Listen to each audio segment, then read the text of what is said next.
Welcome to NBNR, the authority on unfiltered opinions and authentic player insight for Nebraska athletics. Connect with us on Twitter, Instagram, and at nbnrpodcast.com. We have a saying, no block, no rock. You know, we just really love Utter. He's a junkyard dog. Kenny Bell ran up to me. He's like, you know what you just did? You get mad when you gonna get in the portal and go to another podcast? You know, usually dumbbells are in pairs. They had 5 dumbbells. Got it, Muhammad. GBR. Kyle, the GOAT. Right on time. Right on time. Hell yeah. That was better than last week. Last week I dropped the ball just a little bit. He checked out. He was like staring off into space. You know what it was? Fucking drool coming down. He didn't have me sitting by his side. Right. Yeah. Nudge him. Yeah. My partner. Your boy Blue's back. It's fine. Yeah. Connor's back. We gave him the boot. We don't have enough microphones when we had B. Riley and Utter last week. So A lot of cooks in that kitchen. yeah, a lot of cooks in the brewery. kitchen. We brought the mustache back on the pod. So Yeah. Say, speaking of Utter, that event for his scholarship foundation was yes, kick ass. Absolutely. For those listening, we went to the Dylan Utter Scholarship Foundation bowling event. NBNR had a squad.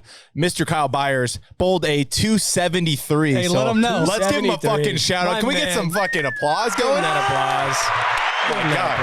All right. Listen, and then now just a shame on me. I fell on almost my face. Yeah. So All fours. Dude, you went on all fours. I slipped while I was bowling. He fell into the lane. You know, bowling can be one of those things that makes an athletic person look really unathletic. Thank you. Yeah. See, he's calling me an athlete. It's pretty, well, I mean, Athlete? Athlete. Does it have 3 syllables? it does have 3 syllables. Like amazing. Contrary to popular belief.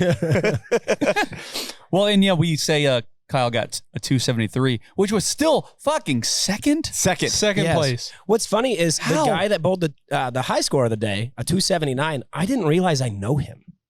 Mike sent me the picture of the guy, and he's like, I found him, Kyle. Yeah. We did. He was here at the brewery afterwards, Yeah. and then it turns out he's played in the brewery. He's a musician. Yeah. He's played in the brewery. So I asked him, "Hey, do you want to play for this live event that we're having, podcast award show? Dude. You know, there'll be like 500 people." And Connor's like, "He's too big for that." I was like, "I don't know his name, so he ain't that big." He opened for Poison. I don't give a fuck who he opened for. Guess what? He can open for NBNR. Poison. You know, that's the biggest thing he'll ever open for in his life. I do also want to point out, I thought it was funny. I want to point out that we did fix the scenario by the end of the night, but at like 9 o'clock, I'm tired as all hell. You know, Duke beats UNC. I had to mention that. You knew I was going to. Nobody cares. But Dutter walks up to me and he's like, "Hey, brother, I got a problem." It's like, "What's up?" He's like, "I lost my keys." And we spent like 45 minutes looking for his keys. Where were they? His drunk friend took him in the Uber. So he had to Uber his ass back here. Dutter just sat and drank beers with me. But he was freaked out the entire night. I was like, "Dude, you'll be fine. We'll figure it out." Oh, fuck. Well, yeah, shout out to Utter and everyone that showed up for a good cause. Raised a bunch of money. Yes. Yep. For some. I didn't come home with that putter, sadly. No. Well, a guy we know ended up with the putter, though, so. It wasn't going to make my Shout game out any to my better. plumber, Quentin Schrader. So, Q Trades. yeah. Q. Oh, You know him? yeah, I know Q. I figured you did. Trevor Meir. Oh, yeah. Cody Valdez. Yeah, all those Trev was guys. there. Oh, shit, you know Yeah. Cody Valdez? Yeah. Hell yeah. Oh, Yeah, I was they just were all taking out- I bowling. was just picking up a battery charger from Cody just before I came over this way. Oh, no Look shit, at he's a that. good What dude. the? Yeah. Look at that. He Small said- ass Thanks, world. Cody. Yeah, he was like, "Oh yeah, I might come up there to have a beer," and I was like, "I don't think the tap room's open on Mondays, but I mean, you can come try it." Hey, we'll let him in. Yeah, I know Cody. Okay, guys. That was a nice little conversation, but go Big Red indeed. No Big block. weekend. Big weekend. That's right. No block, no rock. Season 3, episode 31, coming at you from the Nebraska Brewing Company Brewery. That's what we're calling it, the brewery. Yeah. This is where the magic happens. This is where the beer is made. That's right. And I am drinking Squeeze the Day, which is a lemon radler. Correct. Get into it a little bit more. Cadillac. Sits like 4.5%, pretty low. We actually partnered. That is the official beer of the Nebraska Marathon now. Cool. Oh, nice. Dude, the can artwork is so sick. Did you guys see it I out did there? love. I do love the artwork a Yeah. lot. It looks so sick. But yeah, so it actually, we've made that beer before and kind of rolled it out in test markets. Now it's getting its full release. It'll be available. It's actually in stores now until like September. Oh, wow. So it'll be available for It's quite a kind of while. odd though to end in September because that's when those morning kickoffs are going to be, and we need those for the morning kickoffs. We have The live tailgate shows. tailgate show. I'm just saying we might need those. We have something special planned for football season. All right. We have something special planned. Is it? It's not. It's not. I'm not getting my hopes It's up. not what you guys think it is. Well, but then it's fuck really you. cool. Shit. Yeah, if it's not what I think it is, then fuck you. Like, It's not even the first time We today want I've a heard coffee stout. I don't know if you're a stout guy. Well, the dark beers get me, right? Because next thing you know, when you start drinking dark beers, you have 2 or 3, and then you're on your ass. Where the sours, you can get a little heavy with them. Yeah, you can. But I was about to say, that 4.5, that's the party zone. Oh yeah. Yeah. That's that party zone. So that's- right? That's that PZ. zone where you can be drinking on those all day and not necessarily be on your ass. But Feeling all right. after about half that day, you're gonna be in that party zone. Oh, yeah. You know what I'm saying? Everybody knows what that party zone is. I won't go into details Yeah. about it. Yeah. well, let's introduce this Yeah. party guy over here.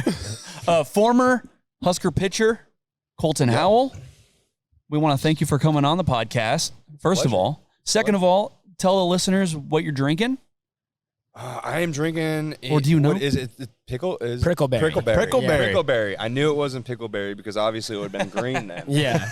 You don't do something like that. No, But I do have a pickle beer, actually. Prickleberry, and that's horrible. I have had the prickleberry before when I've come in before. Oh, no kidding. But like I was saying, I just been on a sour kick lately. Hell yeah. But other than that, I would have probably gone with like that some sort of a 4.5 lager or something like that. But Well, dude, I got stouts that are 4.5 too. He doesn't have stouts. They're not what you think. You won't be put on your ass, we promise. I have But some it's that not will a put you on your yeah, ass. If it does was have that. If it was a stout though, the coffee stout would be the Yes. heavy coffee flavor would be a way Yeah. to go for me. And because I it would be enjoy called that. what? 11 a.m. kickoff? Oh, that's 11 a.m. kick or kickoff. Yeah, something like that. That would be pretty cool. We need something for those 11 a.m. kickoffs Oh, because I got something. I'm gonna knock on wood right now because the last few years we've been shitty enough that we get about every 11 a.m. right. Or Fox or NBC for like the first 2 weeks are like, oh, Nebraska, we're gonna make our money off of you guys, and then next thing you know, After that, like, It's you guys 11 get a.m. Big BTN, 10 baby. plus You guys are 11 a.m. kickoff unless you're playing like Michigan Yeah. or Ohio State. Then you get ABC coverage. Then we're gonna give you like a 3 Yes. o'clock. We're still gonna make it early. That rule getting us to 3 o'clock. That's what we Hell need. yeah. Matt Rule's going to show his worth. Baby steps. Baby Yes, steps. exactly. All right, KB. I've got the Taco Veza. Yeah. Oh yeah. Yeah. You know, tried and true, baby. The Taco Veza is the number one go-to for me. So that's what I'm drinking. Mike, what are you drinking? I'm drinking the same thing as Jared. I'm drinking the Radler. You know, that kick-ass can, the kick-ass label. It just drew to me. I was like, I got to have it. So on my second one, probably going to move to my third one here soon. Well, I gotta I ask- think I might have to try one of those though. You because should. Apparently, if they're gone in September, Yes. then you better get oh, them. Right better now. get 'em You now. Better get them on while they're hot. So the cans are gone in September. It'll be on draft year round. Oh, Oh, okay. It's- Big time. Yeah, but if you Then- want to get then in get your cans, ass in yeah, here. get in That's there. what he's saying. Got to get in the You gotta get your brewery ass in on there. 108th and Harrison in La Vista, Nebraska. 68128. And you know what they say in every glass, right? World class. World class in every glass. I gotta ask, why does he not get the same shit I do for drinking the same thing every week? Because he was the I mix it Radler up. guy. He mixes it up. He had a seltzer that one time. I don't really have an answer. You know what? I Fuck just- it. One we time come- he drank water. I remember that. Like, Yeah? You have the NBNR guarantee. When we come back from break today, Mhm. there will be a different beer in that glass. what are you going to get? I don't know yet. All right. Wow. I didn't expect to be put on the spot. I don't know. Well, I mean, come on. He knows every beer on tap to its elemental value. So Right. it's hard for him Yeah. to calculate right now. Yeah, so many numbers going through my head. Okay. So, yes, tap room 108th and Harrison, La Vista, Nebraska. How do I transition to this? All right, here we go. Can we Ready? all just start laughing? Well, I don't even know. Are we going to that It's a tough first? one to Oh, do, you- though, we because might as well. There's a lot that happened. Dude, this is in such a- Nebraska athletics. This Yes, weekend. there's Yeah. so much going on. so you said we're all going to laugh. We could all do that, but I have something to say after we laugh. So,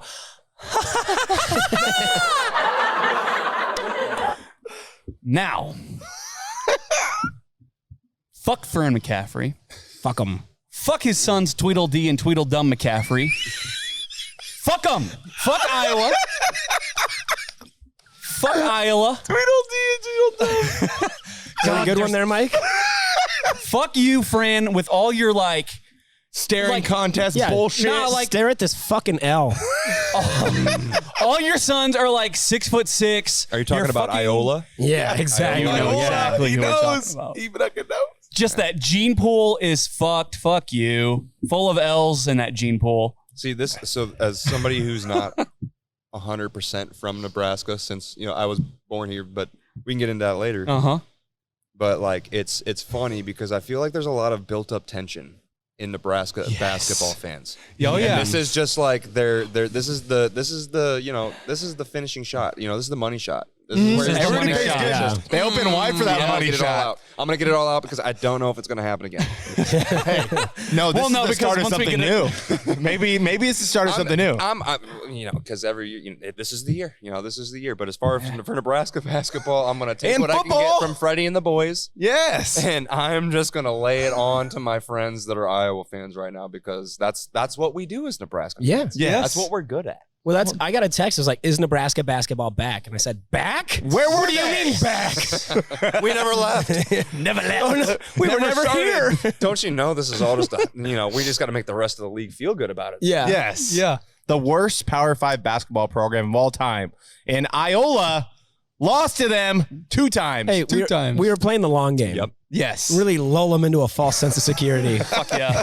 They got them. Did I read something the other day that we're still the only Power 5, or the last Power 5 program to win a Correct. Never won a Yeah, we still have we're not. the Last tournament one too, game. right? Yes. Yep. We're the only one. So Correct. worst Power But 5 hey. basketball program of all time. But hey, guess what? What? We beat Iowa twice this season. Yes. 81-77 in Carver Hawkeye. Don't listen. All the janitor. Listen. We'll sweep it. We'll sweep it for you. It's all right. We got you. We'll sweep it all up. We good. Connor, you said before we came on that you had some stats to rattle off. So this isn't particularly regarding Iowa, but it does regard Nebraska basketball as a whole. Okay. he's looking on his phone. He's got. Yeah, I wish so- he was prepared. Yeah, no, I made sure to save this because I really wanted to talk about it. So St. Mary, their net rank is number 8 right now. Number 8. They have 2 quad 1 wins and 2 quad 3 losses. Nebraska is number 94 in the net rankings right now. And they jumped 2 spots after the win over Iowa. But they have 4 quad 1 wins, 0 quad 3 losses, and 0 quad 4 losses. Make those numbers make some fucking sense to me. Why is there no respect on that Nebraska name? Don't get me wrong. What do we have, 15, 16 wins? I understand that's not the most impressive record out there. But tell me how St. Mary's 8 and we're 92 now. What the fuck is that? Well, I don't have I might have one answer for you, but before we get into net, I want you guys to answer me this. How the hell does a team like Nebraska, who gets outscored by Iowa 52-21 in points off turnovers and second chance points, Iowa gets 21 offensive boards. How does this happen? This does not happen to Nebraska athletics as of late. Like, this would be a game that they don't win. No. Okay, so I went golfing Sunday, so I watched the first half, and I left at halftime. Loser. And I texted you guys, and I'm like, boy, these second and third chances on every fucking offensive drive for Iowa just drives me insane. And I was already under the assumption that if that kept going, it was a loss. Like, I just kind of figured it was probably going to be a loss when I came home. Yep. And it wasn't. It wasn't! Their first win at Carver Hawkeye since 2012. My God. Like, that's before you. That's or before like, I was even there. Yes. Yeah, and that was like what their first. That was the very first year they were in the Big Ten. I think that was 2011 was. Yes. So yeah, it was their second. Yeah. So, but to go back to the numbers on it and everything, I think that's why in a lot of these projected, fields of 64 for the end of the year, you see a lot of people given some favor to Nebraska now because of those quad 1 wins. And not only that, I think somebody said really now, I think, who do we have? We have Minnesota, right? To Minnesota. open up. Yeah, this Wednesday. And I think if we can, if they were saying now, they jumped it to, you'd almost have to beat Minnesota and then beat Maryland, right? In the second round to have any sort of an opportunity to look into. Just like baseball, you gotta hope that some nobodies don't win their conference tournaments. Sure. But I think that's why they're getting a little bit more love in some of these projections on the 64 as far as being one of those maybe last 4 in right now. And if they could win against Minnesota, fight against, we beat Maryland earlier this year at home, right? Yep. Yeah. So at a neutral site, I don't know. I think we can maybe fight with them. Sam's hyping up right now, Which one? Young, both of them. Yes. Both of them, you know what I'm saying? And so it's just fun to watch a team that has nothing to lose, really, is what Nebraska's in a point right now. there's no chance Fred's going into that locker room saying, "Hey guys, like we win against Minnesota, we're going to be in the field of 64." I don't think anybody can say 3 wins for Nebraska Guarantees would get them into anything. Doesn't guarantee like you that. shit. But I think if they have a good showing against Minnesota and the right situation pans out for the other conferences, that's why they're one of the teams that are being talked about. I think is one of the last 4 in. But I think on Selection Sunday that they will be one of that when they put it out, if they make it, they'll be one of the last 4 in. I don't think I'd be cool with it. I don't think they get anything. I mean, I think we're going to play. In the we're going to the trenches, boys. Sure. But we're dancing. So- So I think it's more of an opportunity than some people might think. But who knows? We go out and we get 20 balled by Minnesota in the first round of the Big Ten tournament. Minnesota's might be not If great. that happens. They are not good, and I would say we are probably in territory of being a lock for the NIT now. I don't want to totally say that. I would say you're pretty close. I would say 70% confident we're in the NIT. We're pretty good. I secured I requested tickets for the quarterfinals of the NIT if it is held in Lincoln. It's all these ifs. Sure. So we'll see. And then if I even get them, I did that today. But, if somehow, some way we win against Minnesota and we beat Maryland again, I was just telling them before we got in here, I'm like, if you really want to talk about a favorable path for Nebraska, I'm not saying they're winnable because this team is almost a 500 team. Like, you don't know what team you're going to get. Yeah. But you have a clear path, probably the easiest clear path to get to the Big Ten title game. Played Minnesota. Look, I'm the guy who says don't overlook the opponent because Nebraska usually sucks, so we have no right to. But Minnesota's bad. They're a bad team. They're bad. They are. If you lose, you probably don't deserve the NIT. But I think they get dropped from the. Honestly, I think they get dropped from the NIT. I mean, that would be embarrassing. Depending on what the score is and how they play against that Minnesota game. Yeah. I don't think that necessarily. I can't say it'll drop them, that loss in itself, but I think the riders and everything that put that tournament together will seriously take that into consideration because the Minnesota is, and I mean, this is coming from guys talking about a Nebraska team that hasn't. We have no right, but this year we've been consistently better, a lot better than they have. So and as of it would late, be even. I think that the players that are on that roster too would tell you if they lost to that Minnesota team in that opening round that they don't deserve to probably play. Would they want to go play in that NIT? And maybe would some of them fight to say because they did. You go back and you look at some of these teams that are probably going to get in the field 64 and some of these wins that they have versus some of these tough losses that they have. And sure, we don't have maybe as many of the marquee wins, I would say, but we haven't been the teams that we've somewhat supposed to on paper beat. We've taken care of. But yeah, I don't think that Minnesota loss would. It wouldn't look good. Well, they beat Creighton on the road. That looks Creighton. With the It's like AY. It's like crouton. Yeah. Yes, Mike. They're pretty much the same thing. I don't give a shit about Creighton. Creighton was looking like a team where it was like, ooh, this team doesn't look as good as they were hyped, but they're ranked now and they look a lot better, so that win looks better. Beat Iowa twice. Who? LOL. Yeah, sorry. Thank you. Got Wisconsin. You have Wisconsin. They're not as good as people. You beat say, Maryland. Yeah. So it's not like they have that marquee, really. That Purdue should have been.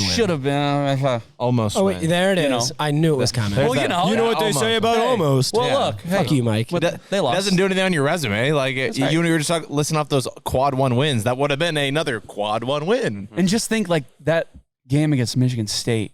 Damn. Oh, yeah. The high point of the season, you could have said was when Casey put up that shot and he looked back before it went in. That was the high point of the season. But then they lost. They got their ass handed to them. They got waxed. With 8 minutes left. Right, but with a miracle performance by Michigan State. That was incredible. They couldn't miss. I don't think people give Michigan State enough credit. I mean, Yeah, that was incredible. what was their shooting percentage in So at the end of the first half, they were shooting 20%. Yeah. Right? And then in the second half, it was they unreal. I think it was somewhere over 80, 90%. I thought it was over 85. Was it somewhere around that 85 to 90%? It was. I'm pulling it up. They made like 12 threes in the second half. I think you can't crazy. Real. But the problem that I have, which I don't necessarily go by scores, because being a former athlete at Nebraska, and you can kind of understand, it's more so seeing what their attitude, like just seeing as they, you could almost see in their eyes, like you can't let the other team see you being like, shit, they're not missing. Right. Like that's kind of like where as on the baseball field, pitching or hitting, like you can't sit there and start hanging your shoulders on the mound if you're getting your tits lit all over the yard, right? Like you're just gonna that's gonna amplify it like tenfold. And so I think like it was part of like Michigan State stepping up and hitting some clutch shots, but like you start seeing guys, especially like these guys that are doing good throughout the game, and then all of a sudden these guys start hitting these, especially the 3-point shot was really, I forget what his number, but like, one guy at one point was like in a 3-minute stretch was like 4 for 4 from the 3-point line. It's just and annoying. in that game, if you go back and pull up the tape, like we were giving him like 5-6 foot. Oh yeah. On every time he got the ball. So it's like, you can't really, and then as you're jogging down, you're like, feel bad, feel sorry for me. Me in my living room, my shoulders were dropping. I'm like, God and damn. so like everybody kind of does it with you, and so I kind of like, I'll give it to Michigan State a little bit, but I also give it to Nebraska for kind of taking themselves out of that game a little bit. But oh yeah, sure. So I think everybody who was watching that game could see that. in that first half against Michigan State shot 28% overall, 33 from the 3-point line. Second half, 68% total, and 71%. Even higher from three. Like, Jesus. My Lord, they were 12 for 17 from the 3-point line in the second half. Unbelievable. It was so painful to watch. 55% from the 3-point line for the entire game. And I think a lot of what their defense is like, okay, we will let them shoot. And so, look, if you're having a cold night, then it's going to be really nice for us as the Nebraska basketball team. But then if your opponent goes on a heater, it's like, well, shit. Yeah. And that's kind of what your defense was built on a little bit. So it's that 1-3-1 though. It's kind of weird because you got all these moving parts.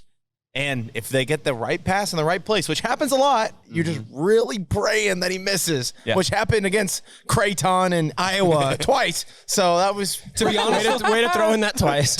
To be honest, though, I do like the chances of them trying to shoot threes all game than getting just dominated in the paint. What are the you know fucking what I mean? odds they dumped 71% from the 3-point line in the second half? What are the odds? Not good. Let them take those shots. Exactly. So, you know what? Let's end basketball on a good talk, and let's shift to baseball. We have a baseball player with us. Let's go. And Nebraska baseball had a big win this weekend. Sure did. So let's shift to that. But before we do this, let's end on a good note. Wins. What? Two big wins. Yeah. End on a good note. Nebraska was 2-0 against Iowa this year in basketball, 1-0 against Iowa in football, and we also beat them in volleyball. So fuck you, Iowa. And I think the only way that could have gotten any better is if our women's basketball team I know Beat 'em too, They would have would've- gotten one of those. Big Ten champs. Fucking But Katie I hate to do She's it, but that's the one Iowa team that I'll give credit Dude, to. Caitlin Clark is a monster. They're well coached. Yeah, I wanna that's gonna test be. her. I know that the women's the women's tournament's coming up here too, and that's a tough one. That as you're filling out. I mean, I know I fill out the women's bracket sometimes too because you make money off these things. Yeah. You fill them out, but it's tough filling out that Iowa and putting them on for the next week. Oh, yeah. yeah. I will say, as of today, do you know how many days it's been since Iowa has beaten Nebraska men's athletics in a sport? Well, one. Over 300 days. Well, no, because they just beat us in wrestling yesterday. Somebody tried to add this yesterday. We could talk about wrestling, but no. In a major four sport. Yes. Okay. Well, let me put that addendum in there. It's been 310 days. 310. There you go. 310 days. I like the sound of that. The last time, the only sport that has us lagging was Iowa beat us in the 10th inning in a baseball game, 5-3. I was gonna say, you went back to last year and it was a Yeah. baseball game.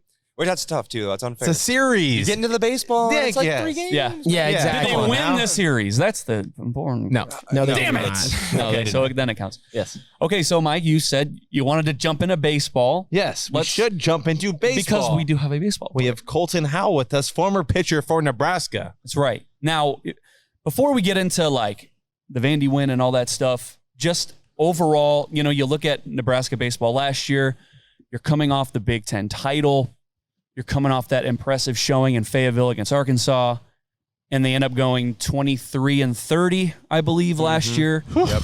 Very disappointing. It sounds like Will Bolt had a squad that I don't want to say he didn't like them, but they just didn't seem to vibe with him, I guess. Didn't click. Yeah, I think, and that was what I Right. think that's what you got a lot of the media and stuff like that was portraying too.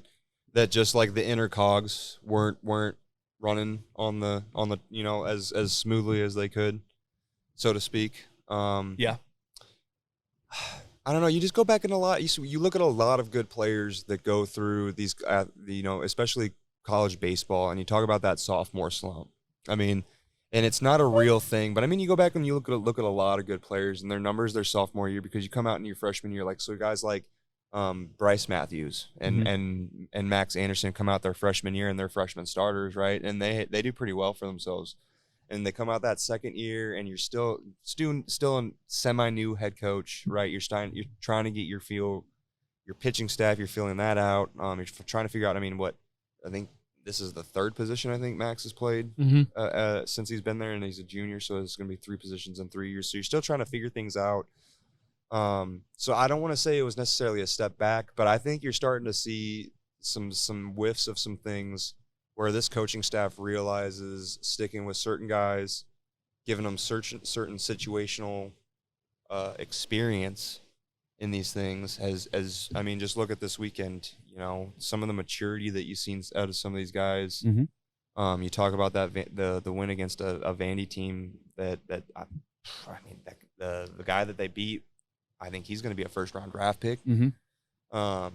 So, I mean, you talk about some of the maturation of some of these players, and hindsight, yeah, you know, it looks like we took a step back last year, but if you're going to start having performances like this, I know it didn't finish maybe the way that people wanted to this weekend, which we'll get into that here in a second, because, I mean, I think that's kind of, you know, certain times us as Husker fans, I think you give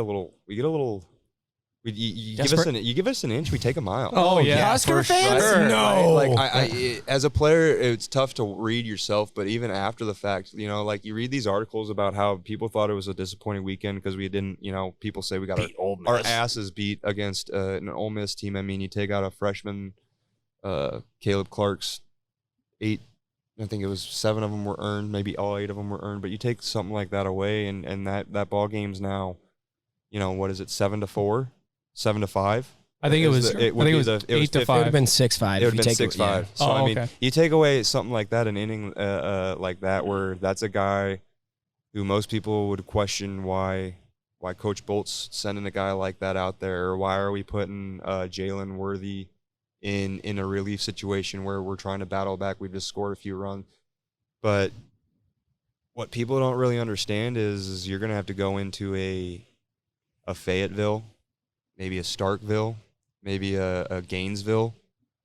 A lot of Villes. One of those places, yeah, you know, Ville Central. But you're going to have to go into one of those places in early to mid-June, and you're going to have to win 2 out of 3 ball games. And you're never going to win that with, you know, juniors and seniors doing that. And the only way that you get freshmen and sophomores to have the confidence to not absolutely shit the bed when you come to that time is to put them into situations like this. And it was just unfortunate that they got 8 runs off of Caleb in the first inning like they did.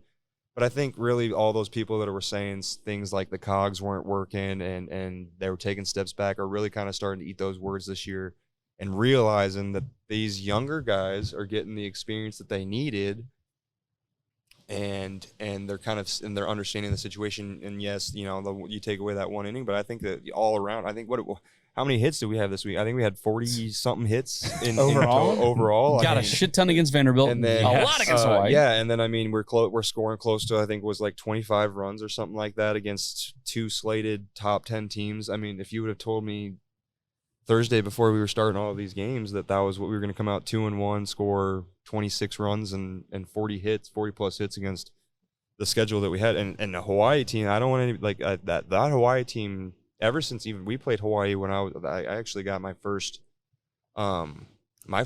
collegiate save was against Hawaii.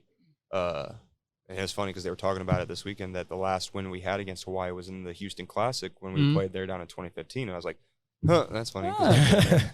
Josh Rader at the time was our closer. I should have brought it with me. Speaking of NIL and stuff like that, dude, people were making us like bumper stickers and stuff. It was me. I was going to bring him on with me, but he's got a kid himself too as a surprise. But Jeff Chestnut. Oh yeah, Jeffrey, and we know. Yeah, we went to high school with him. All time, which I got hurt my senior year. I'll always tell him this. I got hurt my senior year because we were fighting back and forth we were going back and forth with most career appearances. But then I got hurt, so and out of the bullpen, he obviously got a lot more appearances. And he took over, and he has he still has it, I believe, the all-time most appearances by a pitcher in their career.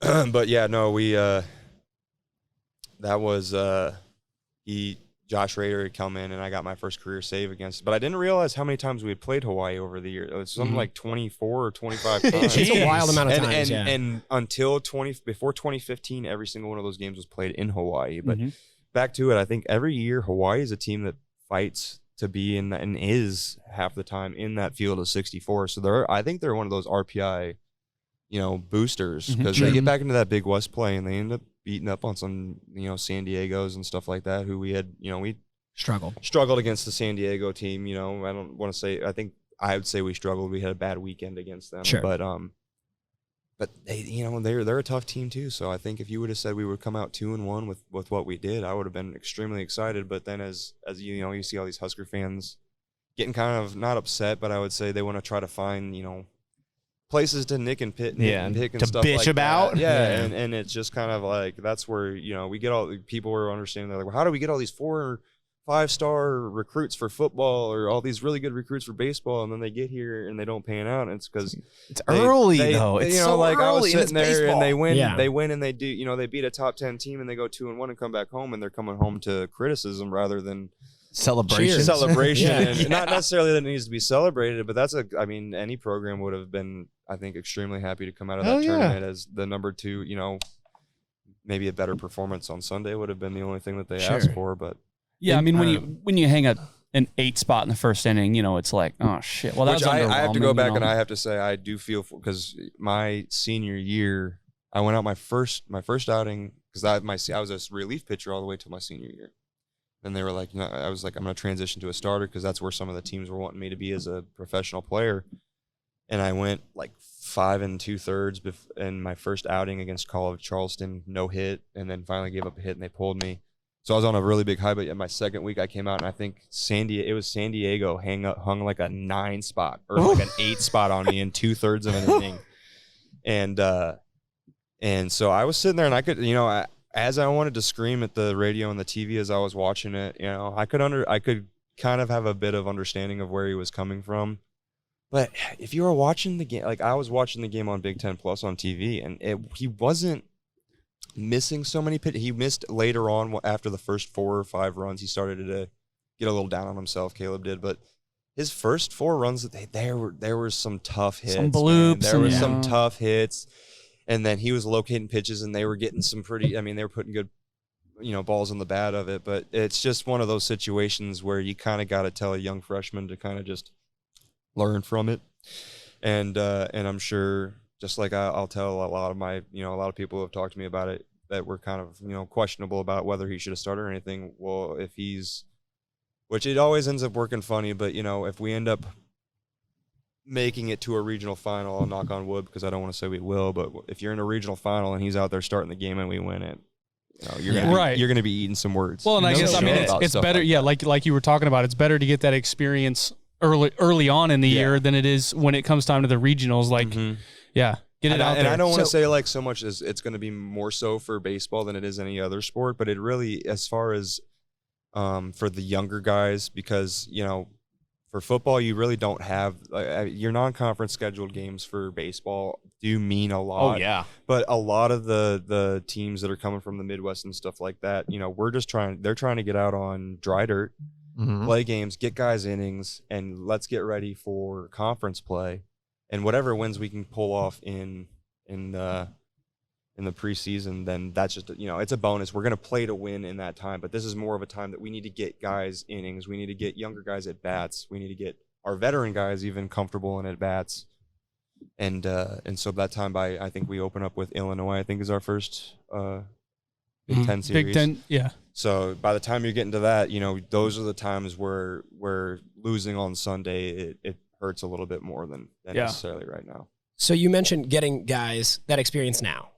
What was your experience the first time that they put you in a position where you were about to shit your pants? You referred to his rectum as size of a nickel. My rectum was I don't think I had an asshole at that time. So So my you can go look back up. I don't think the stats on it turned out too bad for me at the end of all things, but all things considered. So my freshman year we went out to California, Cal State Fullerton. And we played at Fullerton too. So this wasn't like we were playing in a tournament and we were playing on a neutral site. No, this was at Fullerton. These guys were different, man. You go out to the West Coast Cali. This was till 2012. So it was before actual recreational weed was legal. So people being really weird in the stands. It wasn't oh, this dude's just high off, getting stoned before the game or anything, because that's what they can do out here. Yeah. This was just there's some weird people at these games, man. These guys are, and so the atmosphere was crazy and everything like that. And just a freshman in general, Jalen Worthy or any of those guys that went out this weekend for their first outing, or if it wasn't this weekend, if it was a weekend before. You just don't know that difference between college and high school. So, we're going out against Cal State Fullerton, and like I was telling you guys, it was an okay lineup that they had. My first three guys that I faced were Michael Lorenzen, which I think he did all right and made it to the bigs. He's all right. Which as a pitcher, side note, as a pitcher, not as a hitter, because Cincinnati Reds. He was a center fielder, and the guy used to warm up for closing games in center field from 180 feet. He would throw a bullpen to his left field. Oh my God! At 99 miles an hour. Must be nice. He throws heat, and so then after him, it was Matt Davis. JD Davis. Excuse me. JD Davis. I was getting names, and then Matt Davis. And then Matt Chapman. Or Chapman. Fuck. God damn it. Jameson. And so those were the first three guys that I faced against Cal State Fullerton that year. And so I faced, first one came up was Michael Lorenzen, and I was a 2-2 count. He was battling, hit a couple foul balls, and I ended up walking him. And I'll never forget it, because usually Coach Ted Silva, our pitching coach at the time, would come out and do the mound visits, and then Erstad would come out and he would do the pitching changes. And so Erstad was coming out of the dugout, and I'm like, God, dude, walk I'm one a guy, freshman, man. And we were already losing the game. This was me. I thought I was stopping the bleeding, catching some innings and stuff like that. And I'm how am I going to get taken out of the game already? And he comes out and he's just, how you feeling, man? You taking this all in? How's your first experience out here? And I'm at the time, I knew, and it wasn't it was unknown. I think all three guys were top 10, top 20 draft prospects the next year. They all were in the first round. I think they all got drafted that year. I don't know if it was that year or the next year, but I just kind of laughed at it, and he's like, "You doing all right?" And I'm just I can't feel my fucking legs. Yeah. He's like, "What?" And the game was being recorded by I think both ours and their media staffs and everything. So it was, people could see this stuff, and I'm I feel my leg, people can see me shaking. Yeah. I what's going on? And he's like, "No, that's the welcome to big boy baseball." Right. And just kind of smiled and turned around and left me out on this island. That was it. Yo, you got JD Davis and Matt Chapman, two guys who just hit nukes. Yeah. Try not to get a 10+ ERA before you're too late. And right. It's all right, I'm working out of trying to get down from a 20 ERA down to. But no, it all ended up going good. I think I ended up. I did leave. I think I let up a run or two in that game, but In that game, would you? Yeah. you pitched 1.1. Did I? You only allowed one hit. And you walked one. See, and then I believe And you that, struck out 2. and that first walk, and no, actually, I'd be lying if I did say that it was Chapman that I struck out. I know it wasn't Lorenzen. Lorenzen was the walk. He was my first guy that I faced, and I walked my very first hitter.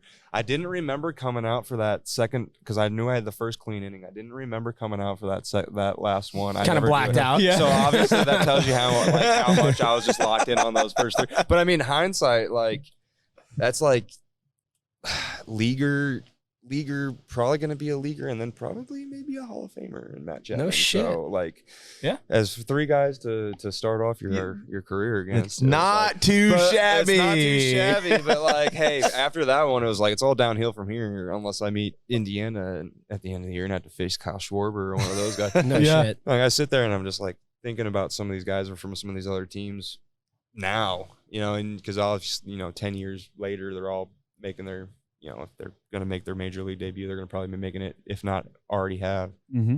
And so it's like, damn, that team was stacked. No shit. All right, let's take a little break, grab some new beers, and then we'll hit the second half of the episode. Cash rules everything around me. Green, get the money. Dollar bill, yo. We have the saying, no block, no rock. Thank you, Troy. Mike, you keep forgetting to tweet at him, by the way. I know I haven't tweeted at him in a while. And So, yeah, how's that going? Jeez. It's not going well. And then Jimmy Allen, who's on the radio, he was like, "Hey, I have Troy Walters' number. You want me to text him?" Yeah. I was like, yes. And he's like, "Oh, sorry, dude. He's got a new number." Well, I mean, like you got guys like B. Riley and D. Ut that are on the show. Like those guys can just walk into Memorial Stadium, right? Like so, somebody there's got to have some contact. That's what I'm that saying. Can get it, like, one of our guests. I'm just a baseball guy, right? Yeah. Like, I don't know anything about getting him onto the podcast, but all I'm saying is, B. Riley, D. B. Riley? yeah. Yeah. Where you guys at? I've been writing my senator. Yeah, I don't think it's gonna work. We got to figure out a way I to write my get Troy senator for Walters that on the other pod. reasons, but- Now, shifting to just this baseball guy, let's dive into your career a little bit. All right. So you are from Missouri. Well, you're born in Omaha, right? And then from Missouri. Born in Omaha, yep. And then I can't even remember. I think I was like 5 or something like that. Moved down to Missouri. Dad's job took him down there, something like that. Nice. I don't know the logistics on it. All I know is I started Remember Life, and I was in St. Louis, Missouri. Missouri. You get divorced, you steal your sister. Yeah. We're close. Like it's like you're down there by Arkansas, so you're like kind of like they're like Missouri. Like what part of Missouri? Like are you from Kansas City? Like Kansas City. Like those are like some okay people, but you get down south and that southeast people. It's like, oh, we're just You get close enough to kissing Arkansas, cousins, right? people are starting to lose their teeth. Like, no, that's not how it's like. That's kind of like what it's like. So was your dad a Nebraska fan then? Is he a Nebraska fan? No, so my mom and her side of the family who's from Nebraska. Oh, okay. And so her family's up here, and then my dad was he was born in St. Louis as well. Well, not as well. I wasn't born in St. Louis. I always forget that. That's the biggest thing. I always forget that.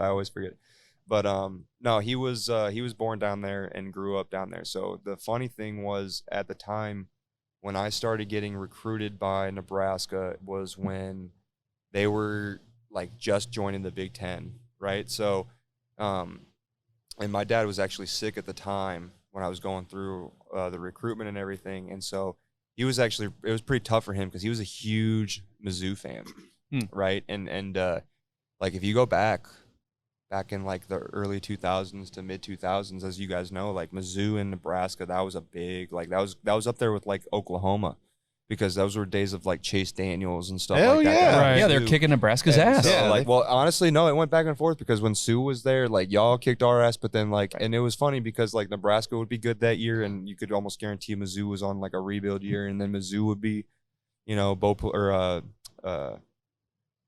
Bo, was it Cal? No, it wasn't Callahan. Well, Callahan was 04. Was it Callahan still there? Yeah, Callahan And lost. then you had Pinkel down at Mizzou that like each year they would like balance each other out. So no, he was a huge Mizzou fan, and my mom was a huge Nebraska fan.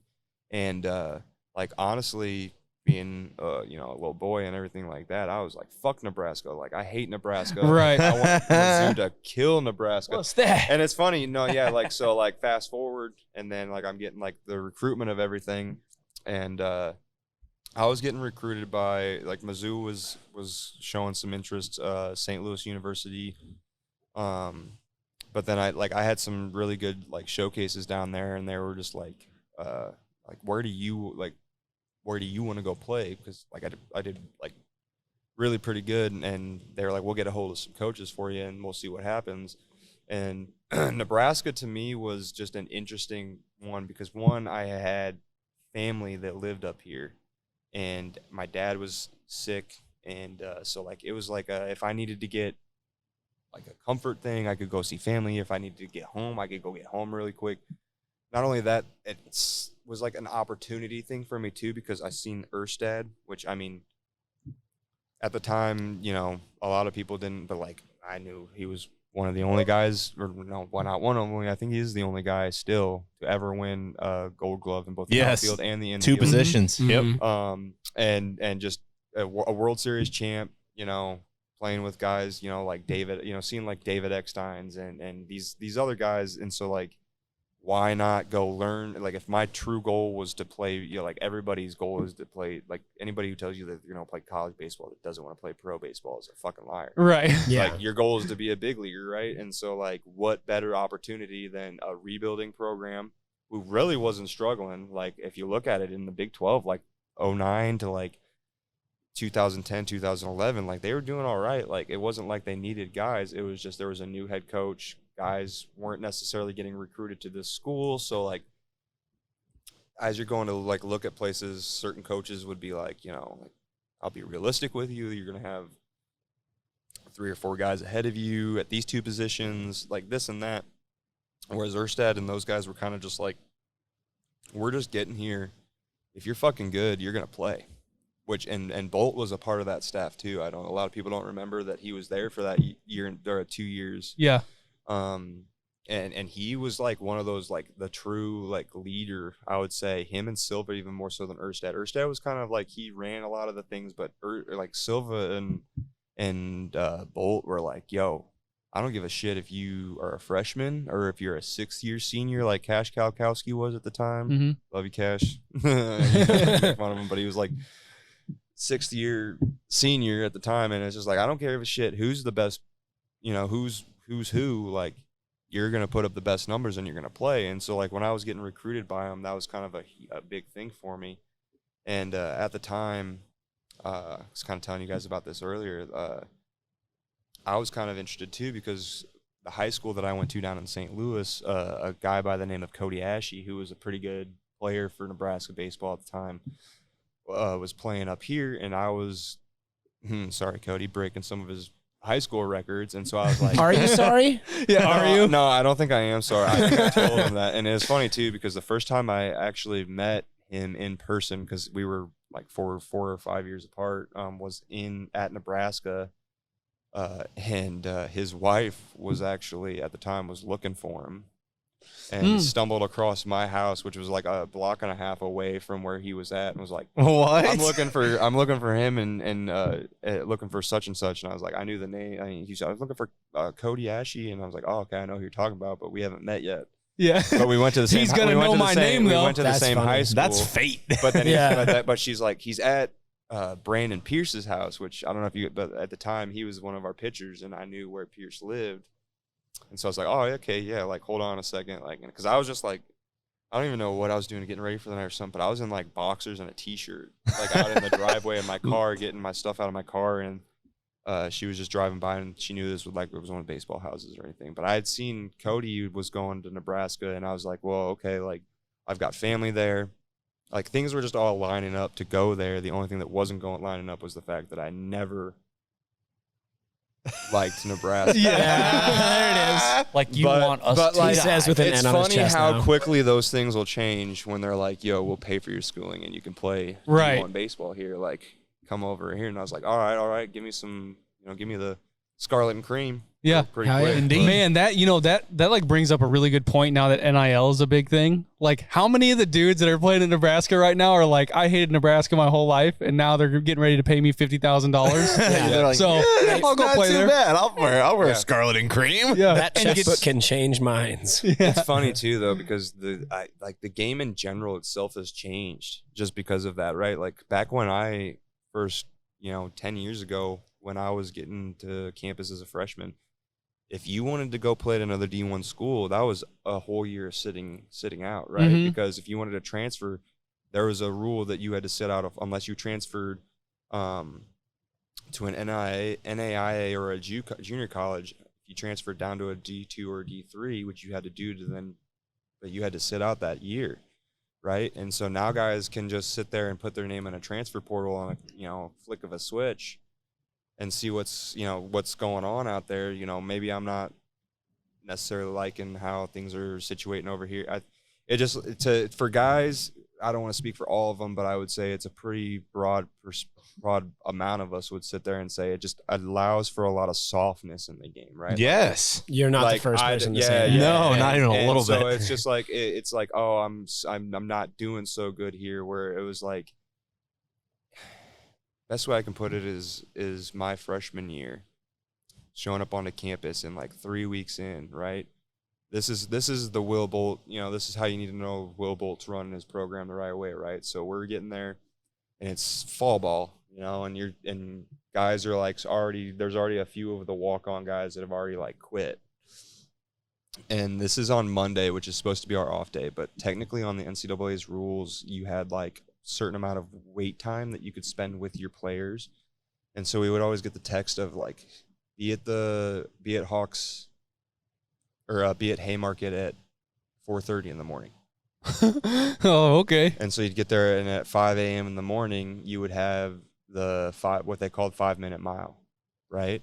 And the thing was, you had to complete a mile in 5 minutes. And like, I came into college and I was not a runner. I was not a runner, dude. Like I was telling you guys, like I got recruited, and like you look at my numbers, I pitched like 13 innings in high school as a closer. And so I was more of like, Erstad was wanting me to come and be a hitter, and Silva was in my ear like, no, you should be pitching and stuff. So, but it didn't matter. Like, it was the entire team.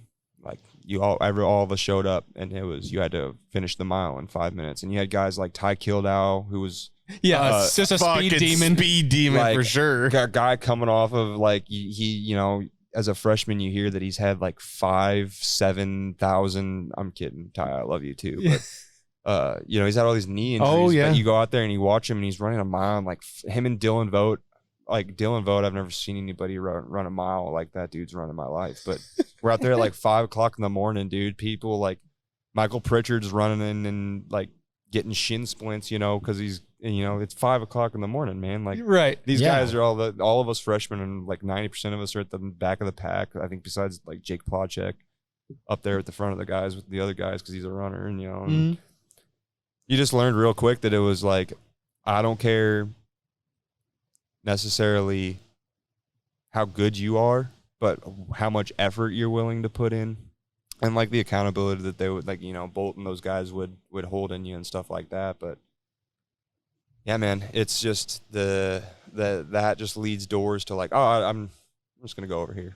Right. Okay. Yeah. So did you ever seriously consider like sitting out a year and transferring to somewhere else? Me personally, no, because like, my freshman year, I got a decent amount of opportunity. As me and Chestnut like to joke around with, it was more of like, we were mops. Game caught like this weekend, 8 runs in the first. It's like, all right, get Chestnut or Howell ready to go, and we're gonna let them throw as many innings as they can. But at the time, you don't realize that's just trying to prepare you for Big Ten. When you need 2 innings, on a Sunday, because like, I think it was my freshman or sophomore year was the game against Ohio State where we were down like 5 runs in the 9th inning to Ohio State in the first game of the Big Ten, and we came back to beat them. Mm-hmm. And then we went I think that was my sophomore year, because that was when it was in Omaha that we lost to Indiana with like 25,000 in Omaha. Mm-hmm. But the first game we ended up coming back to beat them. And it's just, it's stuff, gets you ready for stuff like that. Yeah.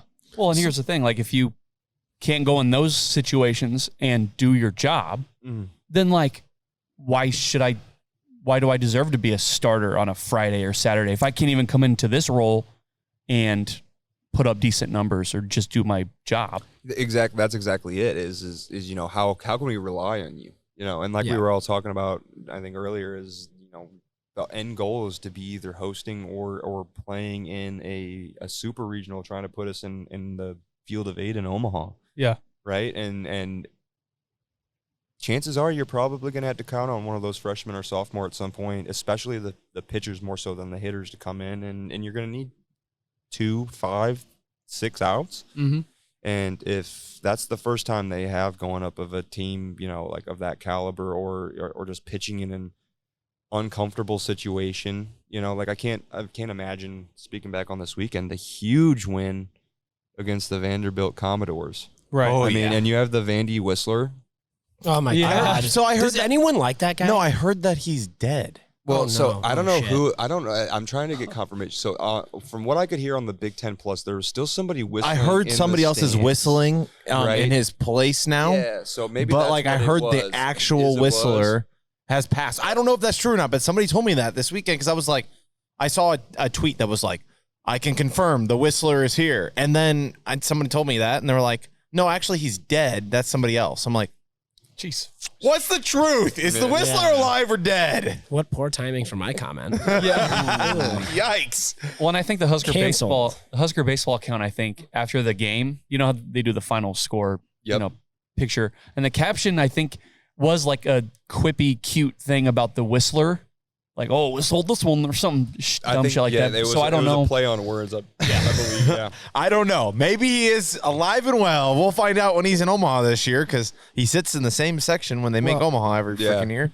If they If lost they to do. Nebraska so far, so Hey, that's good. That means Nebraska's We do, really like good. you said, we do have a good luck of teams that we need to end up projecting out and doing well for the season, end up shitting the bed and don't do very well. Yes. But this is one that I think usually Vanderbilt, I mean, they've got a guy, like I said, we beat that left-handed pitcher that we beat was not a joke. I mean, that's going to be a first-round arm.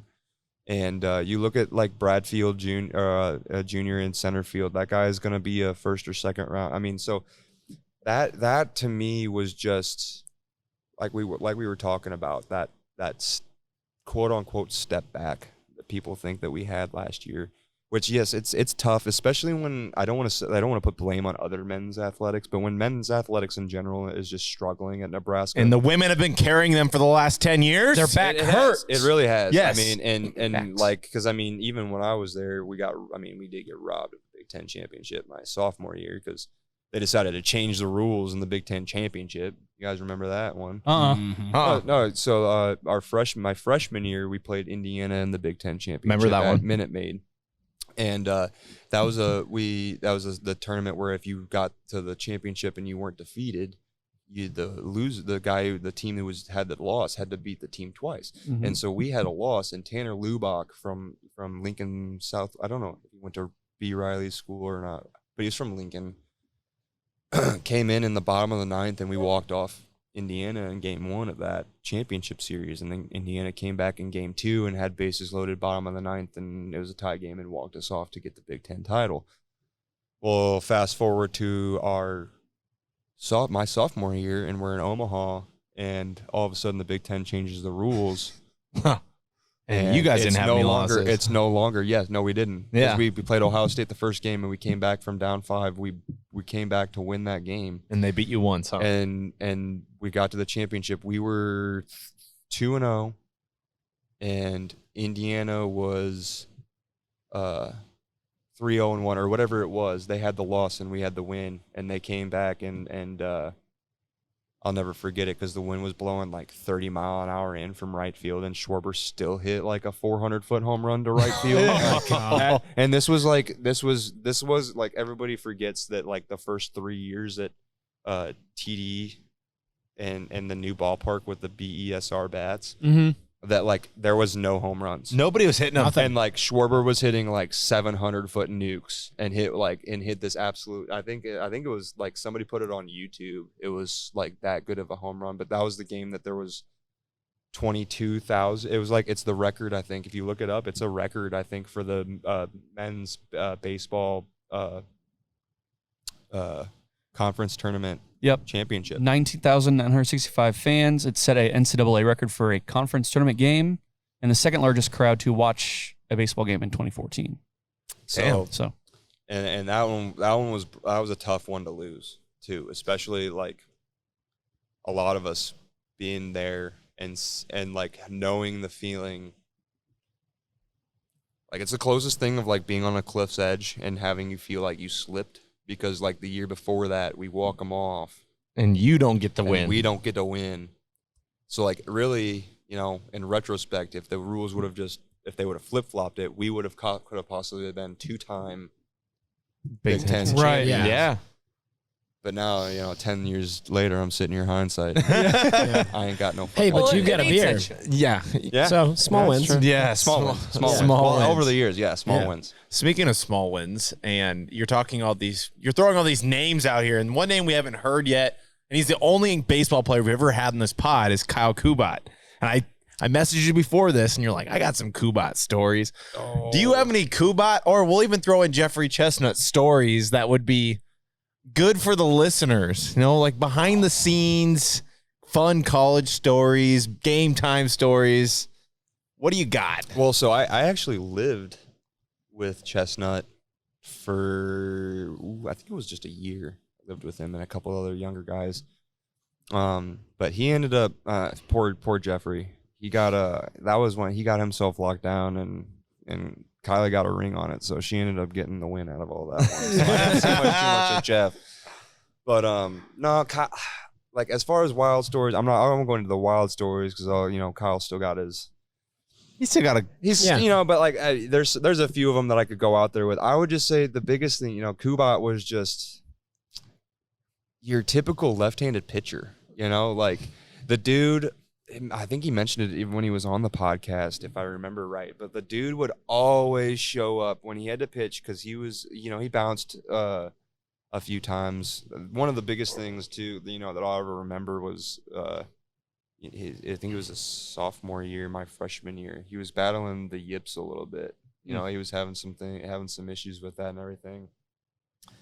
And finally, I think it was Pritchard or somebody in the locker room just kind of came up into his face and just screamed at, kind of, because Kyle was, his freshman year was a huge part of that team, kind of filling in certain pitching roles and stuff like that. And Pritchard, I think, kind of just went off on him and kind of told him to figure it the fuck out, kind of. Just snapped him out of it? Just kind of snapped at him. Figure it out! I don't think we were doing very good. And he just, you figure it the fuck out, like. But no, I always remember Kyle. It was funny because Kyle was a big. I think I don't know if he did on the podcast. I'm blurry on it, but he says he doesn't believe in superstition, right? He did say that. He says he's just a big. But I couldn't find a game day where he wasn't wearing that. He would wear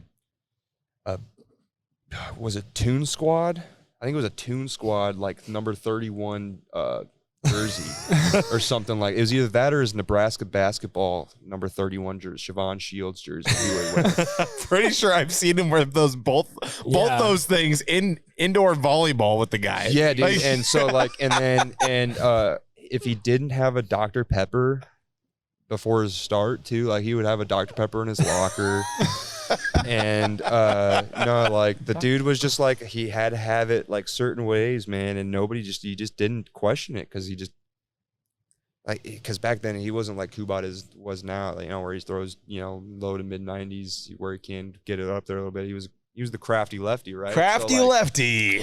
He would show up and he'd just be like, just don't fucking talk to Kubat, let him do he's gonna figure it out. He's got his headphones on. He's got to run like 16.2 poles before the game and drink a Dr. Pepper and do all this stuff. But no, like on me and Kubat, like for like half the first 2 years were like on the road. We would room together. They would put us in the same rooms and stuff like that. And And so, yeah, no, I got, just same thing, went into the personal life, and it was just like the same thing, man, like to a routine, to a T, man. Like, and the dude was always sharper in the tag too. He was always really good at schoolwork and stuff like that. So, I mean, like, he had all that stuff down, but it was just like, just your kind of your typical lefty. Just a goofy, kind of weird guy.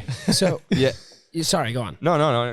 You mentioned a couple superstitions. The Dr. Pepper, you say running 16. Did you say 16.2 poles? Oh, I don't know. He would just always seem to like have this routine. Like not a whole lot of guys on our team would have like, but like you could almost go out with a video camera, I think, and that was a guy that from just a young age, I think he got that routine put it. He had his thing that made him comfortable when we went out there. Did you have a routine going into a game day? I didn't have like going into a game day. No, like I was always root beer guy or what? No, A&W or mugs? Maybe a no. It would have been an energy drink of some sort. So like a Red Bull. Yeah, back then I don't know. You guys have been down to Lincoln enough. The Casey's that used to be right there across the bridge. The Haymarket. So I would always usually stop in there, and it was usually a 16-ounce Red Bull and maybe a can of Copenhagen Wintergreen. Oh, there you go, man. I used to cheat back then. And so I'd pick that up and get over the field. And I was a relief pitcher, right? So like at least for 3 of my 4 years. So it was never really having to get ready before the game. It was more having to be ready in game. Mm-hmm.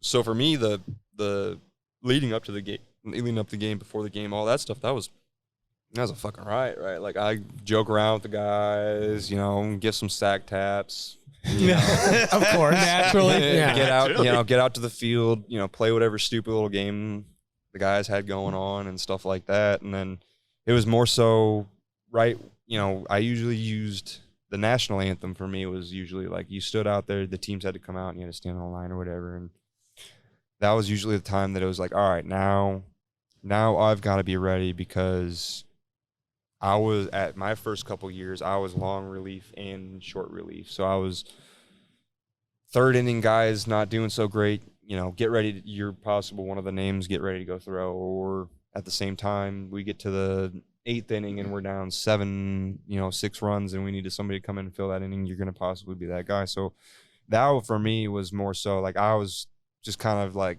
tried to not think about it so much. But, no lucky underwear, anything like that? I try to think back on it the most that I can. The biggest thing that I always had for me was, so it was tough because, we talked about that Fullerton outing. And that was my first outing as a Husker. And my dad got to listen to it.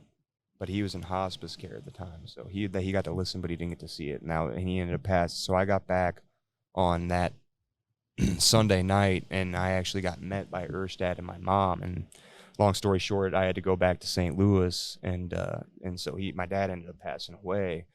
So a big thing for me was I always would come out and I would throw all my warm ups and everything, but then it was kind of easy for me after that, because I would just kind of go, you can go look at all the film or all the pictures or whatever, and I would stand behind the mound, kneel down, and in the sand, I would write his initials in the sand and just kind of say, all right, you're here with me, you're on the mound.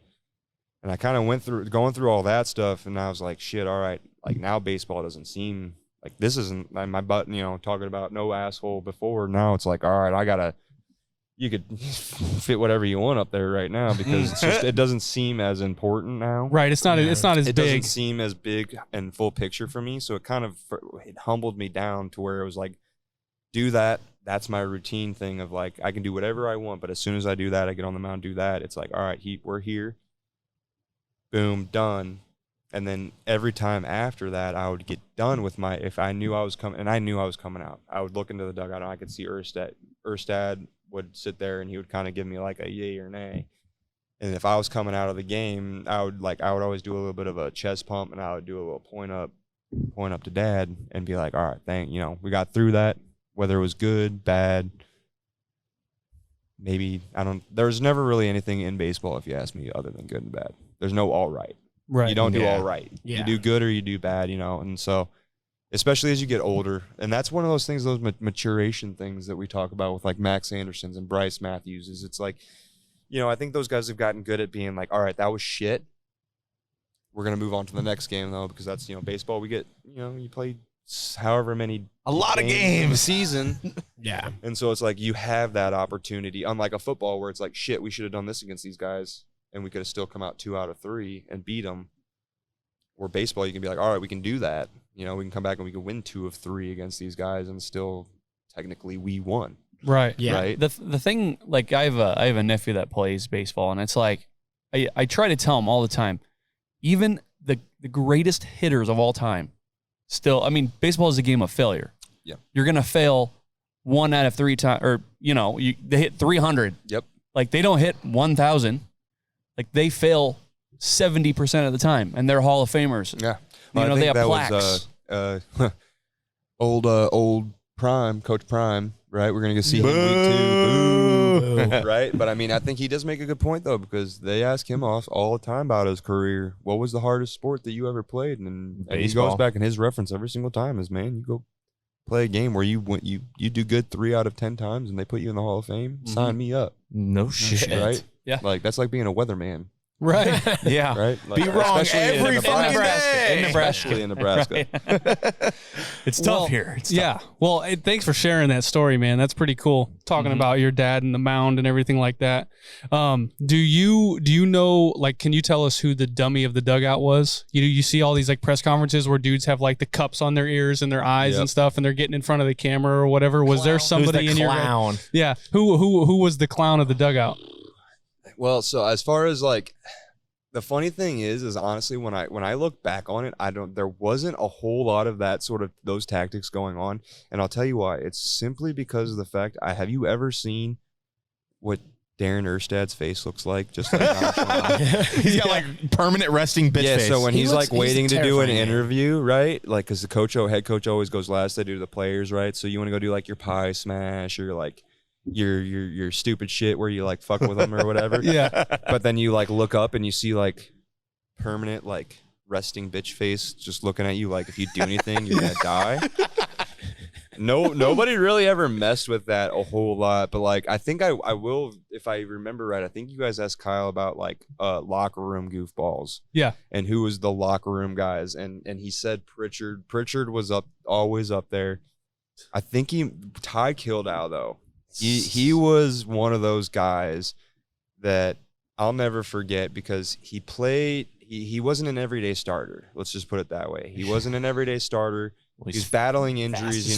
He came in as a football player originally. Obviously, he was good at baseball, but he came in to start as a football player. Gray shirt. The guy was just a locker room guy, right? Like doing weird stuff in the showers. When you're showering, Borderline coming up to guys while you're at your lockers and just messing with you, flipping your cap off of you, or coming up him and Dylan Vogt and Austin Darby coming up with these weird saying that nobody knew what you were talking, just those kind of weird goof house shenanigans and stuff like that. But I think a lot of the guys were suppressed a little bit by it though, just because you knew who was behind the doors, right?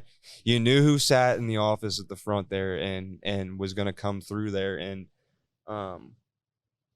trust me, like there's times we have some losses that we do. You have music in the clubhouse or guys talking, stuff like that. And you hear that door come flying open from the front office, and have fun with that 5-minute 2 mile. Why are you guys sitting there cheering when we just lost, right? Like, so there was a time and place for certain things, but I think if you ask a lot of people were suppressed a little bit by knowing, and knowing too. I don't want to run a 10-minute 2 mile, right? Right. You guys keep asking about like locker room clowns and Kuba. I'm like, I want to know more about Darren Erstad. Like the dude is a Nebraska baseball legend. He's a #1 pick. Dude actually did very well on the pros. He coached at Nebraska for a long time, and it's like I want to know more about kind of just the kind of locker room that he had and just the kind of leader that he was and all that stuff. Yeah. First of all, I think like Kuba, at first, the best way if I had to put a word on it, it was just professional, right? There was so at the beginning of the year, you got handed a code of conduct book, so to speak, and it told you like, you do this is what's going to happen. You do this is what's going to happen. You do this, it's like ABC, this is what happens. And for the most part, he held you to that on a T, you know, like it had everything in there that you could think of, and it was just trying to prepare you, which I'll always, you know, everything that I went through while I was there was a little bit funky, you know, compared to your normal athlete. So I had a little bit more involvement with them and everything. But like, as far as, I don't think I can think of, you know, anybody that I've heard stories of, other coaches or anything, that have held their word, like as far as what they're going to promise you when you get to a university or when you're going to be there as a player, more so than Erstad did. He's a true Midwesterner when you go to say you live off of your word, and that's about all you can go off of. The integrity of a man is about as good as his word, right? Mm-hmm. And so if he doesn't hold that, and he held you accountable, and he made sure that you did the right things, and he understood though that guys were going to screw up, and he put barriers in place for guys to screw up. But no, I think in general too, just like the overall, like I said, you know, you get into a room with a guy who's a World Series champ, an all-star, been there, done that, has all these accolades. I mean, like, I went on my recruiting visit while I was up there, and I'm sitting in the chair, and my parents are sitting there next to me, and in between us, I have a freaking Gold Glove and a World Series ring. And like, that's a good selling point. He made sure to put those on display. Yeah. Well, no, that's funny because he was told, he was actually apparently, and if you happen to hear this is true. I know you told me, because you told me this, Darren, that he was forced to have to put that stuff in there because in his office by Silva and Bolt, because hell yeah, why wouldn't you? Because if you want a kid to come to your school to come play baseball, why, you know, you see a World Series ring and you want one of those, right? I want to get one of those. Shiny. And so I mean, like in as far as like going through as far as like dealing with everything that goes into the draft, right? Like, such a complicated process. Nothing like the NFL or NBA draft. Baseball's right? odd. It's just completely out there. And so like having somebody like that who can navigate you through all that, you know, like, and point at you in the direction of like good advisors, and because like you can't have like an agent. You have to have an advisor that advises you on the right decisions to make until you choose to sign a professional contract, because it's the one sport in the NCAA that you don't declare for the draft. You have to be picked out of the draft, and then you get to choose if you go or not. So a bunch of weird stuff. But no, I mean, just like from when I made that transition from Nebraska to go to the Royals minor league system, it didn't seem like much of a change, right? Because that's just how our practices, our meetings, everything was kind of structured that way before I got there. And then when you think about it, it makes sense because it was all put in place by somebody who's been through the minor leagues and been in the pros. And so he set it up in a smart way. And I mean, like, it's like a step-by-step program. Yeah, in an essence, yes, like something to kind of bridge you to not be so culture shocked that when you get to, because like it wasn't like we weren't sitting there and being told every single thing that needs to be changed in our bullpens and stuff like that. Like there were certain things where you had to reach out to coaches and get some information on, and you had to, like, they still coached you, but like they made you understand yourself, right? Like you understand yourself as a hitter, you understand yourself as a pitcher, no matter what sport it is, you know, like a point guard, you know your position there. You know, as a cornerback, you know your responsibilities. If you can understand who you are, then you're going to be better and the team's going to be better, right? But at the same time, they put the accountability on us because, I mean, yes, people are getting scholarships and everything to play baseball or football or whatever it is, but at the same time, like, you're also supposed to be, you know, an elite athlete, right? Like, so there's certain expectations. I think there's a big saying down at Nebraska: too much that is giving, much that is expected, right? Because you get all this free, like the stuff that I'm wearing right now is still all team issued stuff that I had from Nebraska. Like I still have unopened shoes and gear and stuff from Nebraska, but it's like you're getting that, but there's certain things that we're going to expect out of you, which is where I give certain leniency to Nebraska fans, but I also at the same time put certain accountability back on the players. Right. Yeah. Because you chose not to go to D2, right? You chose not to go to NAIA or JUCO, which is no problem. People want to say that there's a problem with taking that step down but if you understand yourself and know that you need that development before you get there. Right. Because when you get here, there's going to be some pressure on you to perform. Yeah. That's just how it is. So correct me if I'm wrong, but you were drafted your junior year, right? And you decided to stay for your senior year, and then you ended up going to the Royals, like so farm system. Was Erstad a big factor in that in your decision to stay in school, or kind of what was that? So it was a really weird entire process, right? Like you get up to the draft day, and I'm talking with Erstad, my advisor. I had an advisor at the time. Because going into my junior year, I think I was put on the top 100 watch list for almost every D1 baseball, all these, max preps, all the people. And then it even got closer, a couple weeks to the draft, and the hype was still kind of up and everything. But the day of was kind of just really unusual, because I didn't really talk much with any of the coaches from Nebraska. It was all just basically communication with my advisor, and then people calling. I was on the phone probably half the day, just on the phone, yes, no, and you really, it's unfortunate. The worst, I'd say the worst part about professional baseball is realizing, the quote unquote, seeing all the bad, the behind the scenes stuff of what your dream is, right? What goes on to get there, the business, the business aspect of it. And so you're just bouncing back on the back and forth with teams, trying to throw numbers. Are you going to sign? Are you going to take this, that? And, I was just I was more of I've always had it. I'm straight to the point, right? I'm not going to sit here and bounce back and forth. So, kept kind of just telling teams no, wasn't dealing with it, and then finally San Diego just decided to pick me in the 27th round or something like that. Yeah, my junior round. Who's counting? And who's counting? And I was just glad it wasn't the 30. I think at the time there was still 30 rounds. Yeah. And I was I didn't want to be Mr. Irrelevant at 2,999. But I was telling at this point I already had 6 teams. The Royals called me in the 5th or 6th round. And they were trying to it's tough to we're on a couple an hour and a half podcast, so it's hard to break it down for you in that much time. But you get compensations for certain picks, and if teams take guys under slot values, they get more money for pool money to be able to sign other guys, stuff like that. So there's just a lot of stuff that goes into it like that, and things weren't working out. And so finally San Diego just decided to take me in hopes that, because after the 10th round, you can negotiate how much you sign for and stuff like that. And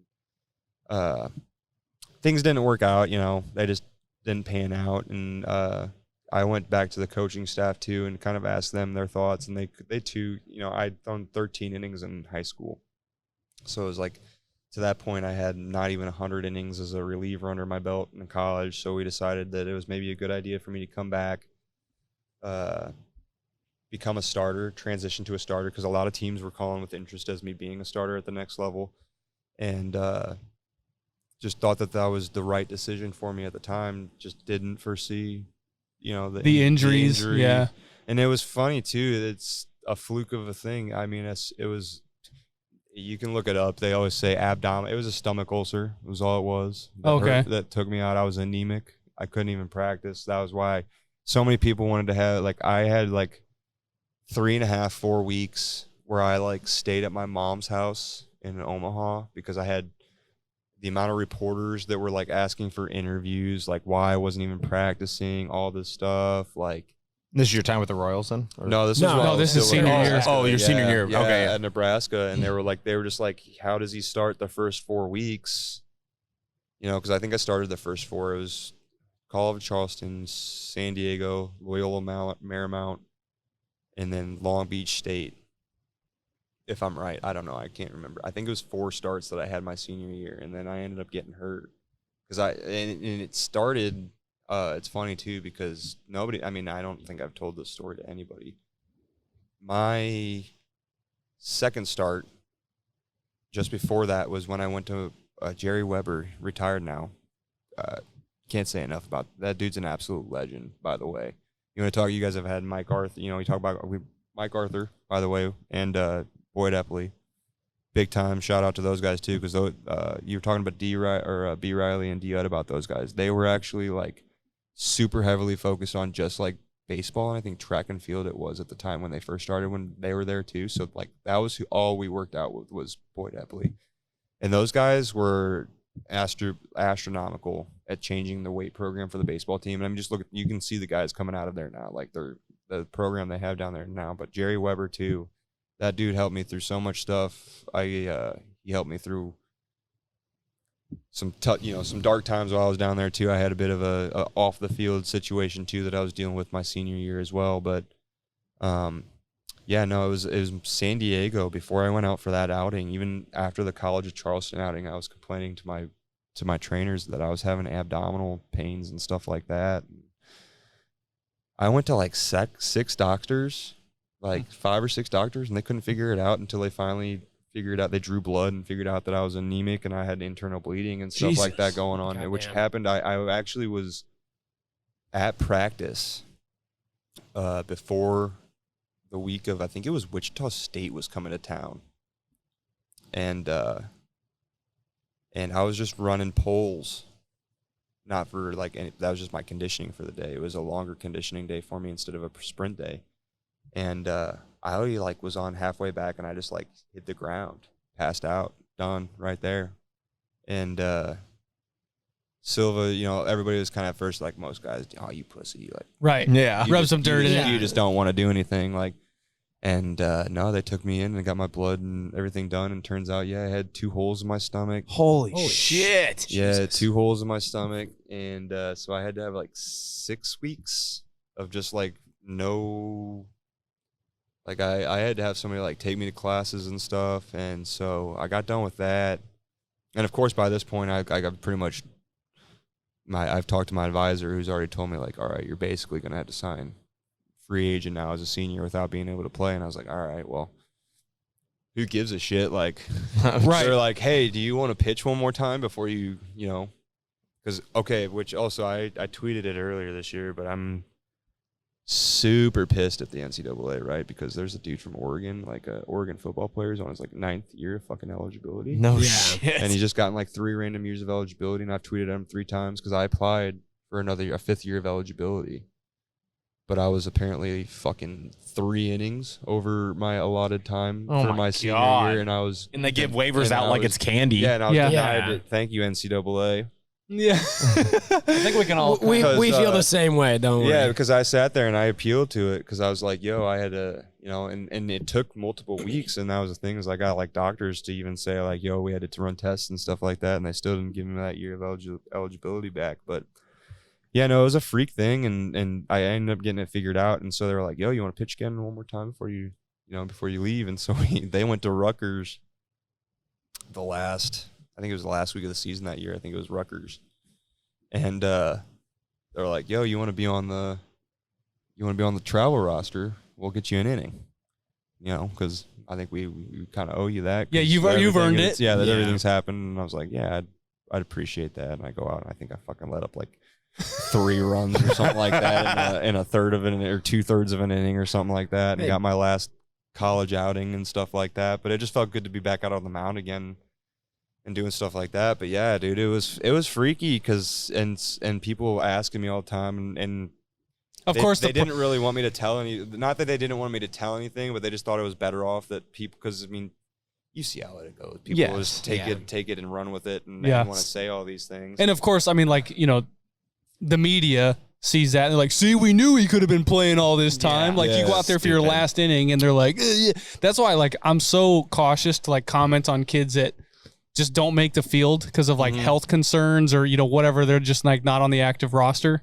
I just like don't comment on that shit because I'm like, both their knees could be completely fucking blown out and we don't know anything. Like we have no idea. It really, you hear in stories like that, you really like as a fan, sometimes you can step back And like I said, there's certain areas where you don't do that as a fan. Like there's certain credibility that needs to be held for the players and stuff like that. But there are instances where you can sit there and go, okay, like I can understand, maybe something that's going on there. But at the same time, it sucks, as the fan part of things. But Right. you hear certain things where all of a sudden it's like, oh, because like I got all these things because that year I think we ended up going.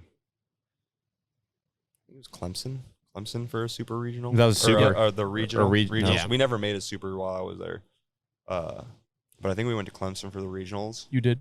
Yeah, we did, yeah. And so that was the tough one because, the first month I'm there, besides that second outing, I mean, I was like, take away that outing, I had like a 0.8 ERA and I was doing great. And just, they weren't able to put anything out in the press to be able to be like, this is what's happening, because they didn't necessarily know what was happening. So like I had tons of people just like, what are you doing, like saying all this stuff, and it's like, dude, you don't even know, like I don't even know what's going on. All I know is it feels like somebody's I'm in pain, bro. Doctors didn't even know. Knife in my abdomen. And it's funny because I went back and I rewatched the video from was it Long Beach State that was that the fourth outing? I think it was Long Beach State. Yeah. And I went back and rewatched that footage of it because I remember going out and Erstad asking me if I could pitch that game, and me telling him I feel like a bag of dicks, feels like somebody's stabbing me in the stomach with a knife, but I think I got 5.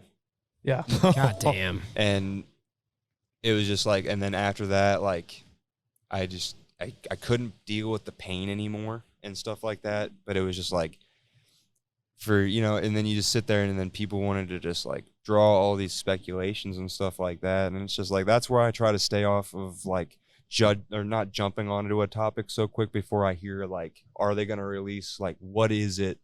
Yeah, that's going on. Is it an injury? Is there something going on? But it just makes me a little more understanding of that. But at the same time, like, I'm kind of on the fence about it too, because it's like, I told my coaches about it, and luckily I did all right, on those outings. But at the same time, if I would have gone out and got my tits lit, like, right, there's going to be some explaining story, to do, and they're like, yeah, he kind of wasn't feeling the greatest, and we still threw him out there, and we lost the game. But you said you go on. Oh, I was gonna say. So you mentioned when you come back to Omaha, you're staying with your mom, and reporters were hounding you. And Kyle, I want to jump back to exactly what you said. Was you hesitate to jump onto like what's going on with these kids, and that's the point that fans need to remember. Is even if you're a senior, these are still kids out there. Like at their oldest, 22, maybe 23. Unless you're like that ninth year senior at Oregon or something. But other than that, you're 30. Yeah. Well, and even then, I think technically, scientifically, right? I think your brain's not completely done developing till like 22, 23 years old. It's like 25 or 26. Yeah, and that's for like critical decision making and stuff like that too. So like, you in an aspect, you're dealing, with young men and women that are trying, they're trying to bridge that gap from amateurism to professionalism, right? Like that's everybody's goal at least at the Division I level is trying to make it to the pro level. So, like there's certain leniencies in certain things that you kind of gotta give them to a certain aspect, but at the same time, they are, like I said, at Nebraska, in a lot of the Division I and even some of these Division IIs and NAIAs and JUCOs and stuff to where you're get given all these things, we're gonna expect certain results from you and a certain what you bring to the table each day is gonna be important.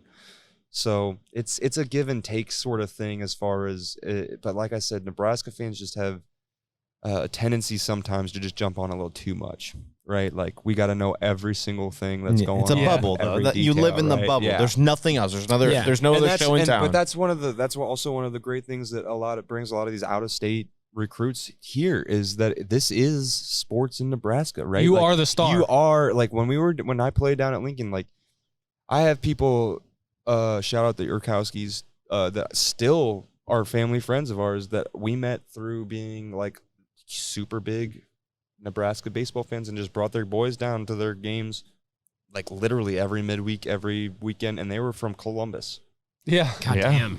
Right? That's some commitment. So, like, you understand what athletics in Nebraska is about when you come. I mean, I think some of the guys that are in state kind of take it for granted even a little bit once they get there about, like, kind of how cool it is being, like, the macho guys in the state of Nebraska, right? I mean, you think about,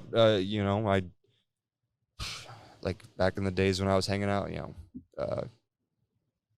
Sam Hahn, hanging out with some of those guys, and you go places and they recognize these guys going out and they're like celebrities, Oh, yeah. And fast forward a year or two, once I was actually playing, getting time on the baseball team and everything, and you go to a restaurant for dinner with your parents, family that comes in from out of town, and you have people interrupting your meal to like That's get wild. an autograph from you, like, hey, are you Colton Howell? Like, or That, whoever it is, whatever player it is, that kind of thing happens with us for NBNR. yeah. I mean, you can understand how Only Jared. No, I mean, honestly, it's yes, if it's if it's a cool, it's Like the first of all, first it's time. awkward as fuck. Was it cool the first time? Yeah, but it's still awkward as fuck. Sure. Because it's just like, why? Yeah. Why are you bothering me? I mean, even like, I don't know, maybe like the LeBron, like you get super high status with it and everything like that. Maybe you could understand why somebody would want your autograph. But even at that point, I think everybody's humble enough and true enough to themselves that they understand that they're like, why would you want something as simple, as my autograph? Like, seriously, you're gonna come stop a meal to come ask for an autograph. But at the same time, like, once again, not being from Nebraska and seeing how athletics are around here, it's a pretty cool thing. Like, especially after they leave, your family sitting there like, what? Like, are you like some sort of like celebrity around here or something like that? It's like, no, that's just Nebraska. That's Nebraska. I mean, it is in a nutshell. I mean, if you want to consider it like a semi-celebrity status, I mean, that's like you get there and there's like a whole like 2-hour class on like things you do and don't do, right? Like in public, because people are watching. People know who you are. Like, they immediately memorize your photo. They figure out where you go, and they wait for you to slip up and do these things because they want to be the one person that's like, oh, this person did this, but I caught him. Yeah. Right? I'm going to be the one that catches them or anything like that. So yeah, there's like whole like classes that we would have to go to, like compliance meetings and stuff, like what you do and don't, what you can and can't accept back then, right? Like I can't like back then we couldn't accept a cheeseburger from somebody. Like you would get kicked off a team. I was just about to say, like, what would help the expectations of these kids and the pressure and stuff? Let's go ahead and stamp NIL on there. Bam! Like, let's start paying them thousands of dollars. Oh, by the way, can I get your autograph? And I'll buy your meal. I'll buy your family's meal. Oh, no, you can't do that. Now you can. Right. So, yeah. And so I think, I don't know how like, Coach Bolt. So the last time I've gotten to talk to Coach Bolt and I got to go down to the Fayetteville regional. I went down and watched that, and after the game, got caught up with both of them before they got on the bus, and just kind of got to talk to them and everything like that. But that was still even a little bit early for the whole NIL thing, so I haven't gotten to ask them necessarily how that affects, the baseball, because I'd imagine the baseball side of things isn't as tricky because football and basketball, right? You got these guys that are like, oh, I'm going to earn $20,000 and a post or whatever for this if I can go over to this. And there's really not a big enough market baseball-wise. baseball's a niche sport. Yes, Tori, you're not going to get a whole lot of guys that are going to be transferring for NIL money, right? Mm-hmm. So I don't think it's going to be too big of an issue for them as far as recruiting-wise and people. I think it's more so just the opportunity of playtime is what the big thing is a guy sits out, and doesn't get any playing time his freshman year. He cops a red shirt and is like, all right, well, I'm going to peace out real quick and I'm going to go down the road here and see if I can beat these guys out down at this squad or, whatever it might be. I think it just makes it a little easier for people to do that. Yeah. All right, Colton. Well, we get to the point of the show. Let's tell the listeners kind of, what you're doing now. What did you do after Nebraska baseball? I know you played a little bit with the Royals. You had a great ERA. Talk a little bit about that, and just tell them what you're doing now. So I got done playing, right, and like I was telling you guys, I finished that game at Rutgers, and that was it for my senior season. So went to Clemson. Obviously, I mean, they got a guy throwing I think I was throwing like mid-80s at the time, which I was going from mid-90s to mid-80s. And so got picked up, though, because the year before that, my junior year, the Royals were like a huge team that was on me and wanting to get me. And Matt Price, the area scout, called me back and was like, hey, you want to come sign a free agent deal, see how it goes. I was like, all right, yeah, I'll come do that. And, just you guys know, right, that I have like 3/4 of a, yeah, I'm hurt, right? Yeah. Because when I had that ulcer, when I was anemic, I actually, didn't know. And as I tried to keep throwing, I 3/4 tore my labrum. Oh, fuck. Of course. So I'm trying to get through all of it. And so I get to pro ball and I'm throwing I'm a crafty righty. Crafty righty. I'm Let's a crafty go. righty, which, they'll, like most major league teams were just kind of like, oh, all right. But I went out and I did really good my year that I played in the AZL with the Royals. I led the team. I think I was number 2 in the team in ERA. 2.63. Yeah, 2.63. I think Grant Gavin was his name, was the only other guy that had a better ERA than me on the team that time, and he was a reliever too, so it was a little easier for him. So I had this great season and go back the next spring training, and old Coobs is my spring training because he was still with the Royals. He's my spring training roomie, right? We're fucking good. I'm up from 84 to 86. The boys are feeling good. We're throwing 86. 2 crafty dudes together. Yeah, and there you go. 2 dudes going into spring training throwing 86. And I made it 2 weeks and they released me, right? Damn. Oh shit. And I knew that one was coming, but no. So I had one of the guys that I roomed with in college, Austin Darby. He was in college, was looking at possibly going pro. That didn't work out for him. So after he got done, he got an opportunity to go play internationally. So he went over to the land down under, to Australia. Australia. Yeah, Mike. And was playing down there, playing pro ball / semi pro ball, and got a hold of myself and Christian De Leon, another one of our roommates, another real old name there thrown out. And was like, yo, got teams down here that are looking for international Crafty righties. Crafty righties. Yeah, they actually were looking. The team that I went was looking for a pitcher, and so I was like, all right, cool, whatever. I'm down like a clown. Let's go to Australia and play some baseball. And so I took the 14-hour flight over to Australia, and got over there. They thought I was going to be pitcher. I told them I had a 3/4 torn labrum. They were pretty pissed off that they found out that I came all that way with a 3/4 torn as one might be. Torn labrum. But in their league, ended up winning the award at the end of the year for overall batsman. So I was the best hitter in the league. Damn. Yeah, I batted .515 with hell yeah. Jesus. I forget how many home runs I hit. A lot of cookies in Australia, Hit some home runs. Yeah, hit some home runs. Did pretty good.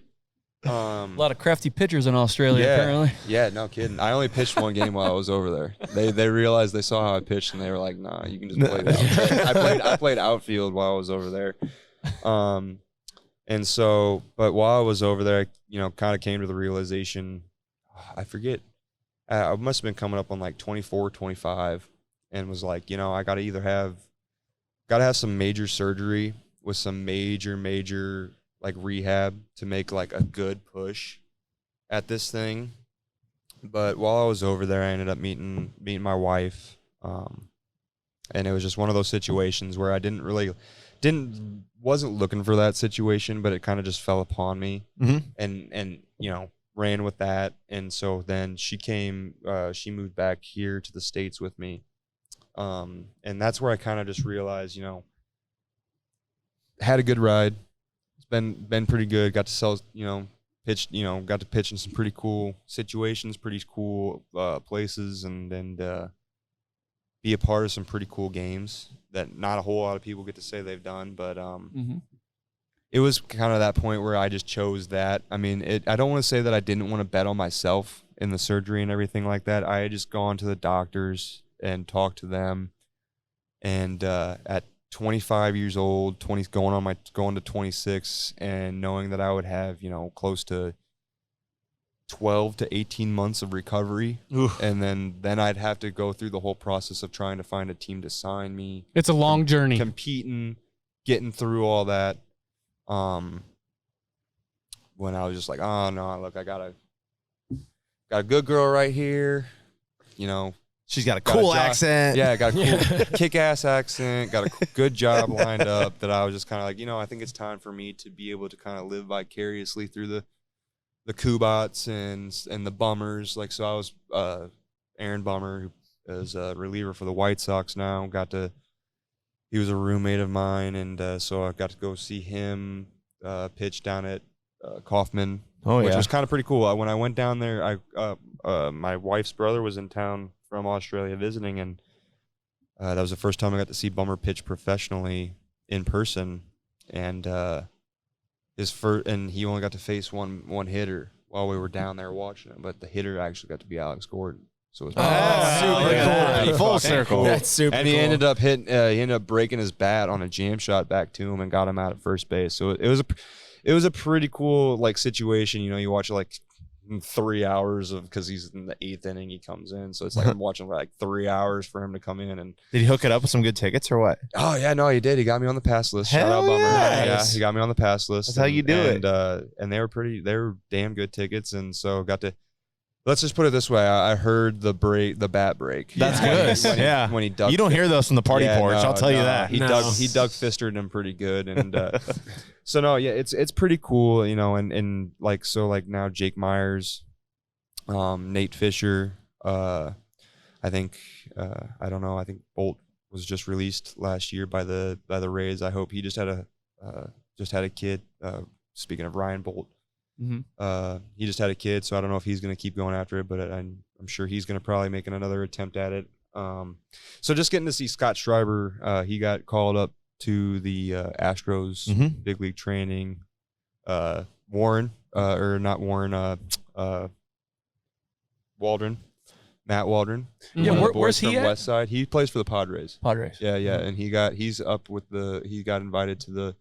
So it's really cool. 10 years after the fact of starting my journey at Nebraska, now getting to see, guys just sit there and it's hard to watch an MLB game without being oh, I played against him, or oh, I knew I played against him in pro ball, or oh, I played with him and stuff like that. So it's just really cool down the road getting to see all these different guys pan out and stuff like that. But yeah, no, that was about the 2.63 ERA. That was the old top of the mountain, and then I just rode it nice and gently off. That's you know what you walked off on your own terms. Now so. I would consider myself a super avid, Nebraska athletics supporter. Good. Now I'm on the other end of the table, getting to sit there. You're at our table now, right? Yeah, exactly. I get to critique, come on shitty podcasts. Hey, but you get beer. Yeah, you get beer, and you get to give your unfiltered analysis, right? Because so many times, you're sitting there and you're like, okay, that's what this guy's interview is saying, but is that what you really want to say? No, That's the whole point. NBNR, baby. Yes. Unfiltered opinions. Unfiltered, not always correct, but unfiltered for sure. Yeah. That's the important part. All right. Well, Colton, again, thank you so much for taking the evening, and we really appreciate you. Yeah, no, I appreciate you guys having me here, and I guess I'll leave it here too with you. I'd like to hear you guys, but I'll give you my end of the year prediction for it's a Nebraska baseball. You can't have it. I'll do the best. You guys can do your basketball and your football predictions. And by the way, I will say I'll have to comment. Side note, I am going to put in my 2 cents. I think it's over 55 for the Nebraska volleyball game outside. I think it's over 55. Yeah. That's bad. B. Riley, D-Ut, no chance it's in that 40s. And I know, B. Riley, you said 52. It's going to be over 55. They're going to sell extra tickets. It's just going to. Are you going to go? Hell yeah, I'm going. Fuck yeah. Hell yeah. We all need to meet up. We're not going to get to 55. We'll pregame. We'll have some NBC. Everybody's attitude out there is that, no, somebody else will buy a ticket and we'll get to 55. You're wrong. You have to buy a ticket and then we get to 90,000. That's what I said. Goddamn right. But no, I think I just, it's because it's tough, right? We'll get back to the last thing of the baseball thing, because we talked about Nebraska doing good this weekend, but Ohio State beat Mississippi State this weekend. Yeah. Illinois, did they sweep? I think they swept Sam Houston State on the road, which that's their second. That's their second out of town away sweep in 2 weeks. Michigan went down to the Houston Classic and played really good. Maryland didn't do as good this weekend, but they're a good team. So the Big Ten's a really good. They're team. sick. They're pretty good. I think that we might have. Usually we've only had 3 bids for the field of 64. I think we might. I'm first of all, I'm predicting 5 bids out of the Big Ten because I think Illinois is even going to sneak in there. But I'm going with Nebraska as finishing the Big Ten second. Ooh, okay. I like that. Because I don't see them winning the regular season, and here's why. Because our 3 home series, I think if I'm correct, you have to double check me, but our first home series is against Illinois. That's a tough series. And then I think we also have Maryland at home. Do we? Or I forget who our other 2 series are at home. But we have 3 tough home Big Ten series. So it's going to be tough for us, I think, to win the Big Ten season outright. But I think I'm calling a second place finish in the regular season. I'm calling tournament champions, and I'm calling without doing it too much. For the first time, you're gonna say it for the first time in I don't know how long it's been. 05. I think we're hosting. I think the boys are hosting in Lincoln this year. So because last year I think we got discredited by being or was it no not last year 2 years ago we were the worst 2. We got late punched as the worst 2 seed, and then we go to Fayetteville and we absolutely compete. Last year was just a absolute rebuilding shit show. We'll call it what it was. Call it a shit show. I just see a different fight in the boys this year. I see some maturity in some juniors and Bryce Matthews and Max Anderson, and you got Shea coming back being a leader. Kyle Perry's back and healthy for the back end of the bullpen. Listen, man, Josh Karen is hitting the piss out of the ball. You got who isn't hitting the piss out of the Dylan ball? Carey, Garrett Anglem, Griff Everett's hitting the ball. Anglem's hitting the ball. I mean, and he's hitting home runs and getting them taken back. I hope his injury is not too serious, but 31 hits on the weekend. 31. Oh, speaking of, before we go too far, the first time that we'll probably see a home run that gotten taken back for a pitch clock violation. You guys see that? Poor Griff. Ridiculous. Hopefully he doesn't end up at the end of the year on the home run watch list because if you end up one short, sorry, whoever that guy was. Fucking stupid. Yeah. Good luck. That's something we got to look forward to. So they're hosting. I think they're hosting. But now this is the thing. This is where you guys got to not jinx us in hopes that everybody that's supposed to be good that we beat throughout the year needs to stay good. Right. You need Vanderbilt to Vanderbilt. We need Vanderbilt to Vanderbilt, and you technically need Ole Miss to continue to Ole Miss and Ole Miss out, so that loss doesn't look. And San Diego, you need San Diego to be good. Those guys are going to be good because they are very good teams. But I don't know. We'll see. Those first 3 Big Ten home series: Illinois, Northwestern, Minnesota. So tough. Northwestern should be I would consider that a sweep based off of their performance so far this year. Minnesota, I don't know. Minnesota was weird this last weekend, so I don't know. But who are their away series against though? Before that, we have Michigan. Tough. Then we have Purdue at Iowa too. We have Penn State. So that needs to be ranked. We need to be the clean sweep. Well, if we could clean sweep them baseball wise, because we can't have this whole BS asterisk of the last time Iowa beat Nebraska. Fuck Iowa. The last baseball game of the series. No.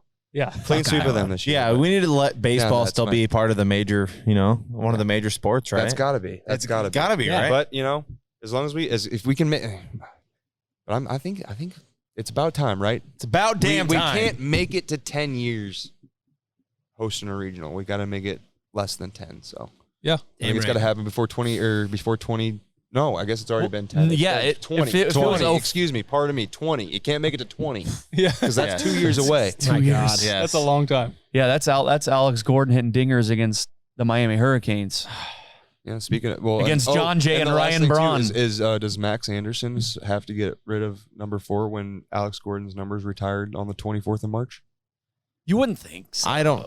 Well, I mean, I would imagine it's after the fact. I would hope so, but I think that's kind of funny. Or Max gives up his number because he out of respects the shit out of the GOAT. Well, I would do it. Yeah. I would do it just so I could get a photo with him. Yeah. Yeah. Hey, Alex Gordon's a GOAT. I'm just telling you that now. That's my favorite player of all time. Anyways, go on. No, Well, let's just wrap this shit up. What do you think? I'm not gonna. I'll just say that they will make a regional. I don't think they'll host. But I think that's probably as far as they're gonna get. Still dancing though. Yeah. Still dancing. Yeah. Still dancing. Listen, anytime you can make a regional, I'm okay with that. Oh, yeah. Let's make that's a fucking solid. super. I hear you. I hear you. I like it. I want it. I like it. That's what I want. That's what I want. I want a super. All right. So, what do you guys say we sign off this sucker? Well, so you know where to find us. Yeah, NBNRpodcast.com on all the Twitter. social platforms, you know. Yeah. Mike, you go for it. Nebraska Brewing Company. That's where you'll find me. Yeah, you'll find Colton here. His wife will take him home. Yeah, we got merch, podcast award show. Make sure you guys go vote. We want to be known as the best at everything, so vote for us. All right, give us votes. Come on. We like votes. We love that. Otherwise, let's sign off, guys. All right, guys. I'm one of your hosts, Jared Hall, Mike Delaware, Kyle Byers, Connor Cavalack, And this is Colton Howell. and as always, beat Iowa. Check. Fuck 'em. Fuck Iowa. Check. And GBR. Cash